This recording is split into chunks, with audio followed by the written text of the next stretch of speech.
vous dire que ce qui me semble quand même très appréciable chez nous, c'est la qualité du partenariat. Et là, c'est vrai que dans la réponse accompagne, c'est le socle, et je suis toujours ravie quand je me déplace de constater que le partenariat se met en place, que, voilà, que la dynamique est là. J'ai quand même l'impression, avec un petit regard comparatif que je peux avoir, qu'on peut dire qu'ici, il y a vraiment, enfin, on le sent, on la sent cette dynamique-là, et on la sent qu'elle n'est pas constitutionnelle. Qu'effectivement, il y a un travail important, y compris avec les associations, et je pense que les différentes tables rondes l'ont bien mis en exergue. Vous avez présenté tout ce que vous avez travaillé autour du dispositif d'orientation permanent, et on voit bien que c'est déjà quelque chose de très réfléchi, très structuré, et là aussi très partenarial. Avec notamment l'engagement de tous les professionnels qui accompagnent les personnes à s'en saisir, mais aussi à y contribuer. C'est très important.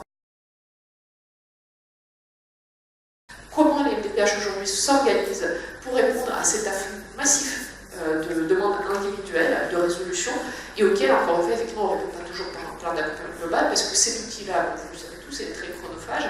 Il a surtout une plus-value quand il faut sécuriser la situation, sécuriser pour la personne, mais sécuriser aussi pour les professionnels qui accompagnent la personne. Parce que souvent, voilà, qui fait quoi, et surtout que je ne me retrouve pas tout seul en dernière ligne à gérer une situation dont je ne suis pas capable de m'occuper tout seul. Donc voilà, c'est un outil de sécurisation, il faut bien évidemment le réserver à ces cas-là, mais il faut bien évidemment là aussi apporter des réponses à toutes les autres personnes qui sollicitent le dispositif d'orientation permanent, parce que le pire qu'on pourrait faire dans la réponse accompagnée pour tous, c'est un courrier qui dit à la personne: excusez-moi, vous n'êtes pas dans nos critères d'éligibilité, circuler, il n'y a rien à voir. Pour les personnes, c'est quand même ce qui change là tout de suite, parce que tout le reste c'est très important, mais le changement immédiat, c'est autour de ces personnes. C'est sur la différence entre le plan A et le plan B.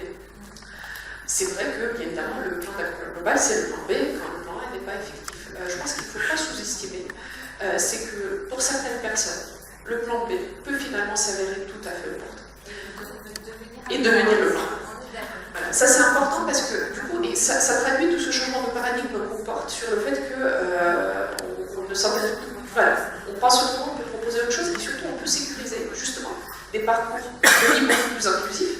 Et on sait bien, enfin, vous le savez beaucoup mieux que moi, qu'aujourd'hui, il y a beaucoup de personnes qui demandent une orientation vers une place médico-sociale, soit par précaution, soit tout simplement parce que, aujourd'hui, collectivement, enfin, je veux dire, notre structuration de notre offre de service fait que si on veut un parcours sécurisé pour soi-même ou pour son enfant, on a l'intérêt de demander une place. Donc, c'est vrai qu'on a aujourd'hui tout le mouvement de transformation de l'offre qui vise à faire en sorte que justement ça ne soit pas le cas. Mais dans l'imaginaire collectif, ça reste quand même la place qui est la plus sécurisante.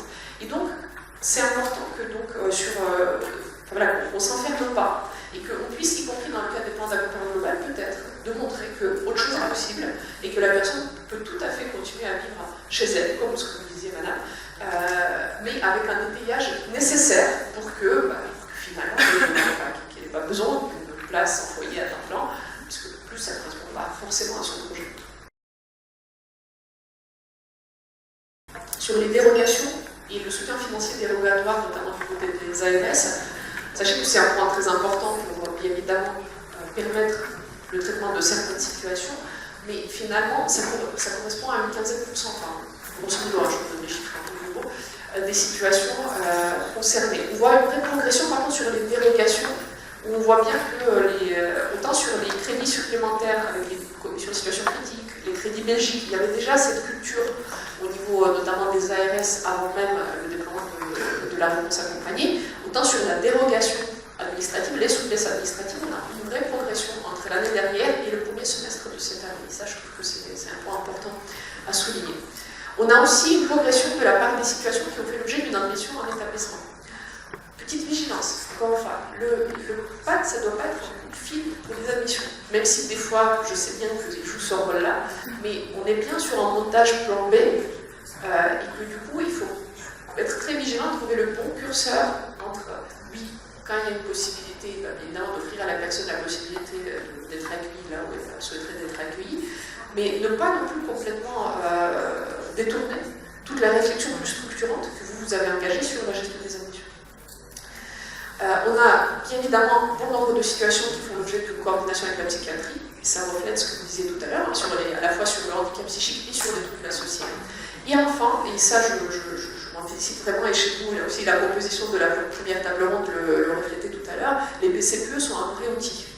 On voit bien que l'année dernière, finalement, il y a très peu de plans d'accompagnement qui mobilisaient un PCPE, parce qu'il n'y avait pas beaucoup de ces PCPE, et qu'aujourd'hui on a une vraie montée en charge, et on verra sur la suite de l'année comment ça évolue. Et de plutôt le poser comme ça dans le rapport, c'était de dire on vise une approche plus inclusive, plus modulaire. On vise des plans B et non pas toujours tout de suite le plan A. On ne peut pas le faire sans les personnes. On demande aux personnes de prendre beaucoup plus de risques. Donc à la fois, on ne peut pas faire sans elles, c'est-à-dire sans être dans une écoute active de leurs paroles, et pas seulement a posteriori dans une logique d'accord sur ce que les professionnels peuvent imaginer. Donc écoute active dès le début des personnes concernées, donc adultes, représentants légaux, lorsqu'il s'agit d'enfants. Mais aussi, on ne peut pas faire sans elles un terme d'accompagnement par les pairs. Vous en avez parlé tout à l'heure, c'est-à-dire que pour donner aux personnes, familles, encore aux personnes elles-mêmes, la confiance nécessaire sur leur capacité à envisager autre chose que l'institution, il n'y a pas mieux que de mobiliser ceux qui l'ont déjà fait. Parce que nous, notre parole de professionnels, finalement, de dire si, ça peut bien se passer, on mettra en place ce qu'il faut et c'est possible, franchement, c'est sûr, certes, une parole peut-être d'expert, mais d'expert professionnel. Et le vécu de la personne qui, depuis des années, est en difficulté parce que absence d'étayage, etc., il est tout autre. Et je pense que la légitimité de la parole est bien plus forte quand elle vient de quelqu'un qui a vécu une situation similaire.